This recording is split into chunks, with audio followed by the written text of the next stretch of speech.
ये प्राचीन भारत का पार्ट टू है जिसमें देखेंगे हम मेगास्थनीज। मेगास्थनीज जो है यह सेल्यूकस निकेटर का राजदूत था जो चंद्रगुप्त मौर्य के दरबार में आया था।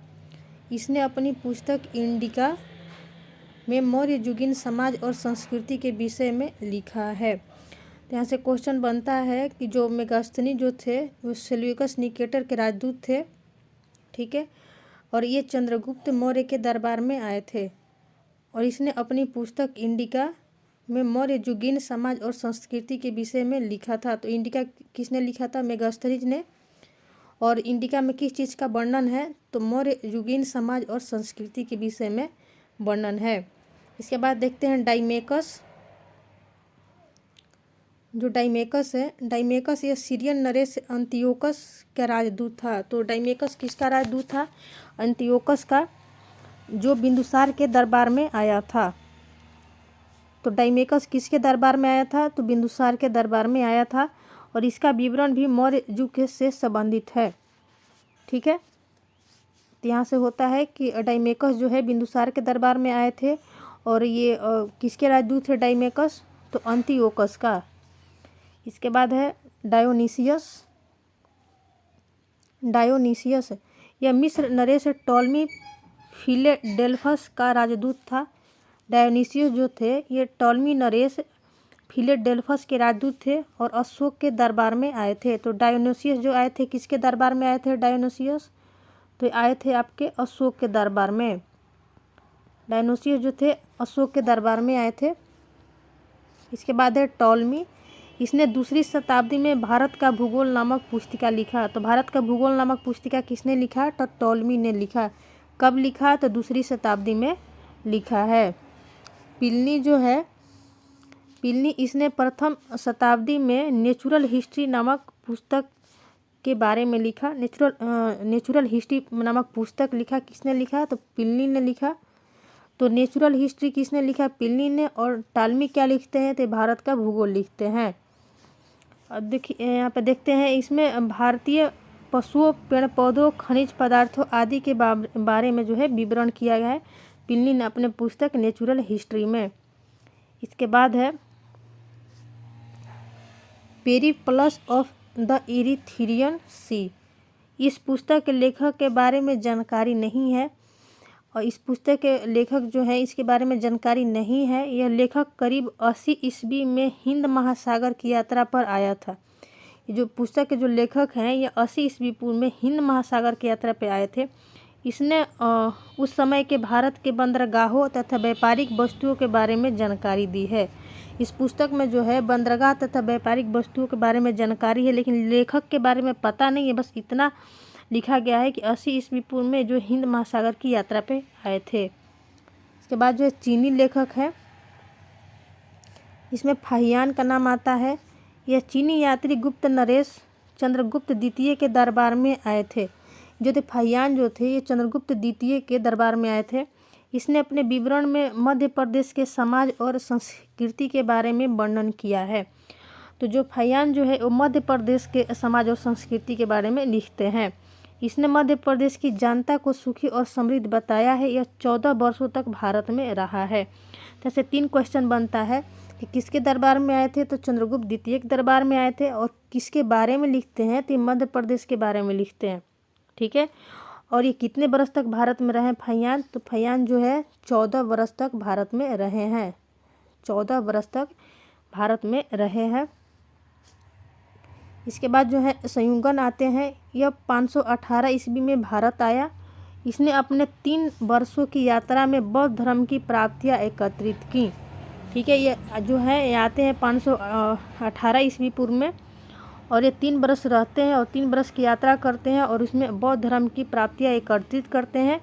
उसके बाद चले जाते हैं।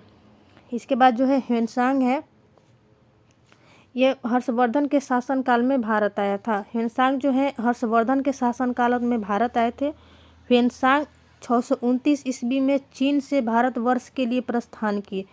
ये चाइना से भारतवर्ष के लिए आए थे और लगभग 629 में आए थे। 1 बरस की यात्रा के बाद सर्वप्रथम वो भारतीय राज्य कपिसा पहुँचे। मतलब ये 629 में चाइना से चलते हैं भारत के लिए और 1 बरस लगता है उनको, ठीक है। और 630 में आ जाते हैं कहाँ पे, भारत के कपिसा में आते हैं, भारत राज्य के कपिसा में आते हैं। भारत में 15 वर्षों तक ठहरकर 645 में और फिर 15 वर्ष तक ठहरते हैं और तो फिर उसके बाद जो है 645 में चीन लौट गए, ठीक है। तो आते हैं भारत में 15 वर्ष तक रहते हैं और फिर 645 में वापस लौट जाते हैं। तो भारत में कब आएंगे, 629 में तो वो चाइना से चलते 1 बरस उनको लगता है, तो आएंगे भारत 630 में, 630 ईस्वी पूर्व में आते हैं और 15 वर्ष रहते हैं तो उनको हो जाता है यहाँ पे 645 ईस्वी और फिर वो चीन लौट जाते हैं। वो बिहार में नालंदा जिला स्थित नालंदा विश्वविद्यालय में अध्ययन करने तथा भारत से बौद्ध ग्रंथों को एकत्र कर ले जाने के लिए आया था।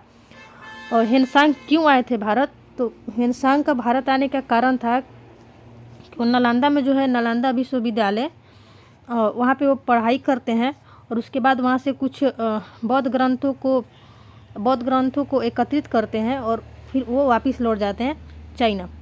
इसका भ्रमण वृत्तांत सी यू की के नाम से जानते हैं। और ह्वेनसांग जो है वो भ्रमण करते हैं, उसको एक पुस्तक में लिखते हैं जिसका नाम है सी यू की, जिसमें 138 देशों का विवरण मिलता है। तो क्वेश्चन पूछ देगा कि सी यू की में कितने देशों का वर्णन किया है ह्वेनसांग ने, तो 138 देशों का विवरण किया है। कितने देशों का, 138 देशों का विवरण मिलता है। इसने हर्षकालीन समाज, धर्म और राजनीति के बारे में वर्णन किया है। जैसे कि हर्षवर्धन के समय आए थे ह्वेनसांग, तो वो हर्षवर्धन के काल के समाज और धर्म और राजनीति के बारे में वर्णन किए हैं। इसके अनुसार सिंध का राजा शूद्र था। इनके अनुसार जो था कि सिंध का जो राजा था वो शूद्र था। ह्वेनसांग ने बुद्ध की प्रतिमा के साथ साथ सूर्य और शिव की प्रतिमाओं का भी पूजन किया था, ठीक है। नोट में यहाँ पे देखते हैं, यहाँ पे नोट दिया हुआ है। ह्वेनसांग के अध्ययन के समय नालंदा विश्वविद्यालय के कुलपति आचार्य शिलभद्र थे। तो जब ह्वेनसांग नालंदा में पढ़ने आए थे और कुछ बौद्ध ग्रंथों को एकत्रित कर ले जाने के लिए आए थे, तो वहाँ पे जो नालंदा विश्वविद्यालय के कुलपति थे वो आचार्य शिलभद्र थे। यह विश्वविद्यालय बौद्ध दर्शन के लिए प्रसिद्ध था। तो नालंदा विश्वविद्यालय किस धर्म के लिए प्रसिद्ध था, तो बौद्ध दर्शन के लिए प्रसिद्ध था, ठीक है। इत्सिंग है, यह 7वीं शताब्दी के अंत में भारत आया था। इत्सिंग जो है कब भारत आते हैं, 7वीं शताब्दी के अंत में भारत आते हैं, 7वीं शताब्दी के अंत में भारत आते हैं। इसने अपने विवरण में नालंदा विश्वविद्यालय, विक्रमशिला विश्वविद्यालय तथा अपने समय के भारत का वर्णन किया है। जो इत्सिंग है वो नालंदा विश्वविद्यालय का भी वर्णन करते हैं, विक्रमशिला विश्वविद्यालय का भी वर्णन करते हैं और साथ ही जो है उनके समय का जो है सिचुएशन था जो उसका भी वर्णन करते हैं, ठीक है। इसके बाद है अरबी लेखक। अरबी लेखक में हो जाएंगे आपके, सबसे पहले हो जाए अल-बरूनी। यह महमूद गजनवी के साथ भारत आए थे। अल-बरूनी जो थे वो महमूद गजनवी के साथ भारत आए थे। अरबी में लिखी गई उनकी कृति किताब उल हिंद। जो अल-बरूनी जो है ये किताब उल हिंद लिखे थे। क्या लिखे थे, किताब उल हिंद, ठीक है। और किताब उल हिंद किस भाषा में है, अरबी भाषा में है, अरबी भाषा में है। और अल-बरूनी जो थे ये खुद अरब से थे, तो ये अरबी भाषा में लिखे थे। या तहकीक ए हिंद, जिसका अर्थ होता है भारत की खोज। तो इनके किताब का नाम है किताब उल हिंद या तहकीक ए हिंद, दोनों नाम से जानते हैं। और इसका अर्थ होता है हिंदी में भारत की खोज। आज भी इतिहासकारों के लिए एक महत्वपूर्ण स्रोत है, ठीक है। यह एक विस्तृत ग्रंथ है जो धर्म और दर्शन, त्योहारों, खगोल विज्ञान, कीमिया और रीति रिवाज और प्रथाओं, सामाजिक जीवन, भारतोल और मापन विधियों, मूर्तिकला, कानून, मापतंत्र, ठीक है, फिर विज्ञान आदि विषयों के आधार पर 80 अध्यायों में विभाजित है, ठीक है। जो इनकी पुस्तक है इतना विषय को कवर करता है और ऊपर से ये 80 अध्यायों वाला है, ठीक है। 80 अध्यायों वाला बहुत सारे चीज़ों का वर्णन किया गया है जो ऊपर दिया हुआ है ये सब। इसमें राजपूत कालीन समाज, धर्म, रीति रिवाज, राजनीतिक आदि पर सुंदर प्रकाश डाला गया है। अल-बरूनी के पुस्तक में, जिसका नाम है तहकीके हिंद या किताब उल हिंद, जिसका हिंदी अर्थ होता है भारत की खोज। इसके बाद जो है इब्न बतूता है। इसके बाद इब्न बतूता है, इसके द्वारा अरबी भाषा में लिखा गया उसका यात्रा वृत्तांत रेहला कहा जाता है। इब्न बतूता ने जो पुस्तक लिखा अरबी भाषा में उसका नाम है रेहला।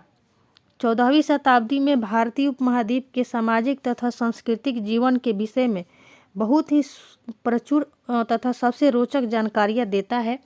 1333 ईस्वी में दिल्ली पहुंचने पर इसकी विद्वता से प्रभावित होकर सुल्तान मोहम्मद बिन तुगलक ने उसे दिल्ली का काजी या न्यायाधीश नियुक्त किया था। देखिए यहाँ से क्वेश्चन बनता है, पहला क्वेश्चन है इब्न बतूता का जो पुस्तक है वो क्या है? रेहला है। क्या है? रेहला है।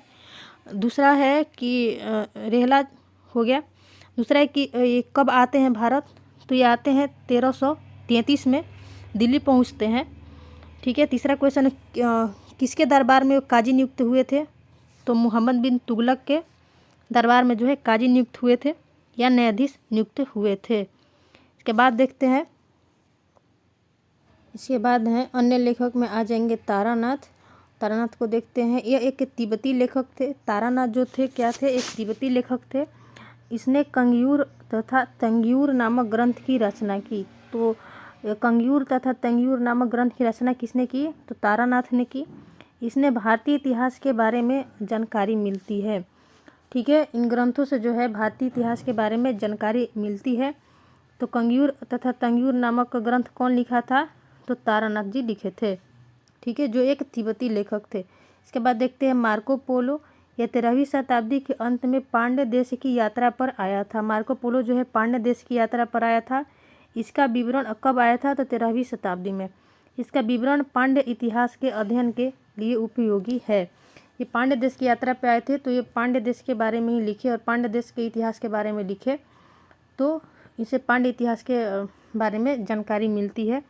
इसके बाद देखते हैं, ये थोड़ा सा धुंधला आ गया है। पुरातत्व संबंधी साक्ष्य से मिलने वाली जानकारी। इसमें पहला पॉइंट है भारतीय पुरातत्व शास्त्र का पितामह जो है सर एलेक्जेंडर कनिंघम को कहा जाता है। तो भारतीय पुरातत्व शास्त्र का पितामह किसे कहा जाता है? सर एलेक्जेंडर कनिंघम को कहा जाता है। इसके बाद जो है दूसरा पॉइंट है 1400 ईस्वी पूर्व के अभिलेख बोगजकोई अभिलेख, जिसे एशिया माइनर भी बोलते हैं, से वैदिक देवता मित्र, वरुण, इंद्र और नासत्य या अश्विनी कुमार के नाम मिलते हैं। तो बोगजकोई अभिलेख जो है, जिसे एशिया माइनर भी बोलते हैं, ये 1400 ईसा पूर्व है और इससे वैदिक देवताओं का उल्लेख मिलता है बोगजकोई अभिलेख से, जिसमें 4 देवताओं का उल्लेख मिलता है। मित्र हैं, वरुण है, इंद्र है और नासत्य हैं, जिनको अश्विनी कुमार भी कहा जाता है। इसके बाद देखते हैं मध्य भारत में भागवत धर्म विकसित होने का प्रमाण यवन राजदूत हेलियोडोरस के बेसनगर विदिशा गरुड़ स्तंभ लेख से प्राप्त होता है। जो मध्य भारत में जो है भागवत धर्म विकसित होने का प्रमाण यवन राजदूत हेलियोडोरस के बेसनगर अभिलेख है, या फिर उसको बोलते हैं विदिशा गरुड़ स्तंभ लेख से प्राप्त होता है। अगला पॉइंट है सर्वप्रथम भारतवर्ष का जिक्र जो है हाथी गुफा अभिलेख में है। सर्वप्रथम जो भारतवर्ष का जिक्र कहाँ पे है? हाथी गुफा अभिलेख में है। अगला है सर्वप्रथम दुर्भिक्ष का जानकारी देने वाला अभिलेख कौन सा है? सहगौरा अभिलेख है। इस अभिलेख में संकट काल में उपयोग हेतु खाद्यान्न सुरक्षित रखने का भी उल्लेख है। सहगौरा अभिलेख में कहा गया है कि संकट के लिए अनाज सुरक्षित रखा जाना चाहिए। इसके बाद अगला है सर्वप्रथम भारत पर होने वाले हुण आक्रमण की जानकारी भीतरी स्तंभ लेख से प्राप्त हुई है। भीतरी स्तंभ लेख से प्रथम बार हुण आक्रमण होने की जानकारी प्राप्त हुई है। इसके बाद अगला है सती प्रथा का पहला लिखित साक्ष्य एरण अभिलेख से प्राप्त हुई है और ये भानुगुप्त का है। तो सती प्रथा का पहला लिखित साक्ष्य किस अभिलेख से मिला है? एरण अभिलेख से मिला है। इसके बाद है सातवाहन राजाओं का पूरा इतिहास उनके अभिलेखों के आधार पर लिखा गया है। जो सातवाहन राजाओं का पूरा इतिहास है उनके अभिलेखों के आधार पर ही लिखा गया है। अगला है रेशम बुनकरों की श्रेणियों की जानकारी मंदसौर अभिलेख से प्राप्त होता है। रेशम बुनकर की श्रेणियों की जानकारी जो है मंदसौर अभिलेख से प्राप्त होता है। इसके बाद है कश्मीरी नौपाषाणिक पुरा स्थल। कश्मीरी नौपाषाणिक पुरा स्थल जो है बुर्ज होम जो है से गर्तवास या उसको गड्ढा घर भी बोलते हैं का साक्ष्य मिला है। इनमें उतरने के लिए सीढ़ियाँ होती थी। तो ये जो है बुर्ज होम जो है एक नौपाषाणिक स्थल है जो कि कश्मीर में है और बुर्ज होम से जो है गर्तवास या गड्ढा घर के साक्ष्य मिलता है। इसके बाद जो है प्राचीनतम सिक्कों को आहत सिक्का कहा जाता है। जो प्राचीनतम सिक्के होते थे उनको आहत सिक्का कहा जाता है। इसी को साहित्य में करसापड़ कहा जाता है। ठीक है, इसके बाद अगला क्वेश्चन है, अगला देखते हैं पॉइंट। सर्वप्रथम सिक्कों पर लेख लिखने का कार्य यवन शासकों ने किया। सर्वप्रथम सिक्कों पर लेख लिखने का कार्य जो है यवन शासकों ने किया। इसके बाद अगला है समुद्रगुप्त की वीणा बजाती हुई मुद्रा वाले सिक्कों से उसके संगीत प्रेमी होने का प्रमाण मिलता है। समुद्रगुप्त के सिक्कों से सिक्कों पर समुद्रगुप्त को वीणा बजाते हुए दर्शाया गया, जिससे पता चलता है कि जो समुद्रगुप्त हैं वो वीणा बजाते थे। इसके बाद है अरिकमेडु जो कि पुदुचेरी के निकट है से रोमन सिक्के प्राप्त हुए हैं। पुदुचेरी से क्या प्राप्त हुए हैं? पुदुचेरी से तो रोमन सिक्के प्राप्त हुए हैं। नोट दिया हुआ है यहाँ पे। सबसे पहले भारत के संबंध बर्मा, सुवर्ण भूमि और वर्तमान में इसको म्यांमार बोलते हैं, मलाया स्वर्णद्वीप, कंबोडिया, कंबोज और जावा या यवद्वीप से स्थापित हुए थे। सबसे पहले किस से स्थापित हुए थे? बर्मा। इसमें जो है अभिलेख दिया हुआ है और कौन सा अभिलेख किस शासक का है इनका नाम दिया हुआ है, इसको देखते हैं। हाथी गुफा अभिलेख जो है तिथि रहित अभिलेख है, इसके तिथि पता नहीं है। इसके राजा कौन थे? कलिंग राजा खारवेल। तो हाथी गुफा अभिलेख के राजा कौन हो जाएंगे? कलिंग राजा खारवेल। जूनागढ़ या गिरनार अभिलेख भी बोलते हैं इसको, ये रुद्रदामन से संबंधित है। नासिक अभिलेख किससे संबंधित है? गौतमी बलश्री। प्रयाग स्तंभ लेख किससे संबंधित है? समुद्रगुप्त से। ऐहोल अभिलेख संबंधित है पुलकेशिन द्वितीय। मंदसौर अभिलेख संबंधित है मालवा नरेश यशोवर्मन। ग्वालियर अभिलेख संबंधित है प्रतिहार नरेश भोज। इसके बाद जो है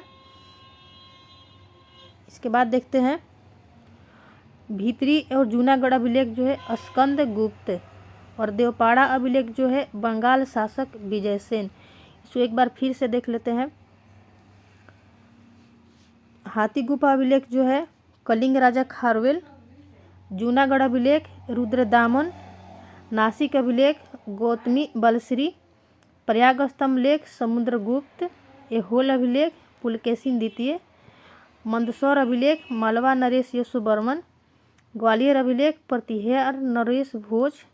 भीतरी और जूनागढ़ अभिलेख स्कंदगुप्त। देवपाड़ा अभिलेख बंगाल शासक विजयसेन से संबंधित है। यहाँ पे देखते हैं नोट देखते हैं। नोट में दिया हुआ है अभिलेखों का अध्ययन इपिग्राफी कहलाता है। अभिलेखों का अध्ययन क्या कहलाता है? इपिग्राफी। इसके बाद है उत्तर भारत के मंदिरों की कला की शैली नागर शैली है। जो उत्तर भारत के मंदिर बनते थे वो नागर शैली में बनते थे और दक्षिण भारत के मंदिरों की कला जो है द्रविड़ शैली कहलाती है। द्रविड़ शैली कहलाती है। दक्षिणापथ के मंदिरों के निर्माण में नागर और द्रविड़ दोनों शैलियों का प्रभाव पड़ा, अतः ये बेसर शैली कहलाती है। इसको फिर से देखते हैं। उत्तर भारत के जो मंदिर हैं वो जिस कला शैली में बनते हैं उनको नागर शैली बोलते हैं। दक्षिण भारत के मंदिर जिस कला शैली में बनते हैं उनको द्रविड़ शैली बनते हैं। और दक्षिणापथ के जो मंदिर है उनमें नागर शैली और द्रविड़ शैली दोनों का समावेश किया गया है, जिसको बेसर शैली के नाम से जानते हैं। ठीक है, इसके बाद देखते हैं पंचायतन क्या है। पंचायतन शब्द मंदिर रचना शैली से संबंधित है। एक हिंदू मंदिर तब पंचायतन शैली कहलाता है जब मुख्य मंदिर 4 सहायक मंदिरों से घिरा होता है। पंचायतन मंदिर के उदाहरण है कंदारिया। तो पंचायतन का मतलब हो जाएगा कि एक मुख्य मंदिर है, ठीक है, और इसके अगल बगल जो है 4 मंदिर होंगे। जैसा कि ये बोल रहा है कि एक हिंदू मंदिर तब पंचायतन शैली कहलाता है जब मुख्य 4 सहायक मंदिरों से घिरा हो। जब मुख्य मंदिर जो है 4 सहायक मंदिरों से घिरा है तो ये हो जाएगा आपका पंचायतन मंदिर। इसके उदाहरण है कंदारिया। कंदारिया का जो महादेव का मंदिर है, देखते हैं यहाँ पे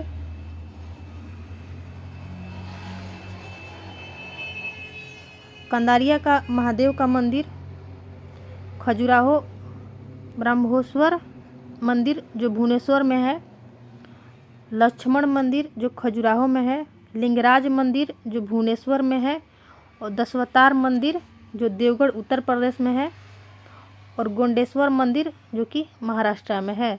तो इस पंचायतन मंदिर का उदाहरण है।